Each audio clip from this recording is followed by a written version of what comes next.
Al via venerdì il campionato di Serie B che quest'anno vede tra le new entry anche Venezia, forte di una brillante stagione con la vittoria di Coppa Italia e Lega Pro. Penso che mai come quest'anno insomma, sia una Serie B con 7-8 squadre fuori portata. Poi però noi dovremo cercare di rendere la vita difficile a tutti, siamo una buona squadra, abbiamo un grande entusiasmo, insomma, speriamo di fare un bel campionato. Per mister Inzaghi non sarà facile, ma la squadra ce la metterà tutta, a partire dall'esordio contro la Salernitana, in programma sabato 26 agosto alle 20:30.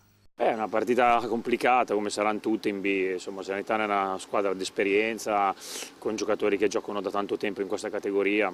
Sarà una partita complicata, però giochiamo in casa, insomma dopo 12 anni torniamo a giocare a Venezia, e Venezia torna a assaporare la Serie B, speriamo ci sia lo stadio degno di una partita così importante, aspettiamo tutti i nostri tifosi, speriamo di regalargli una bella serata. Durante la presentazione della stagione calcistica a Cassagredo è inevitabile non pensare al nuovo stadio che sarà pronto, assicura il presidente Tacopina, in pochi anni. 2 anni e mezzo, 3 anni, forse 4 anni, ma veloce è possibile. Il nostro sindaco è un bel protagonista per questo progetto,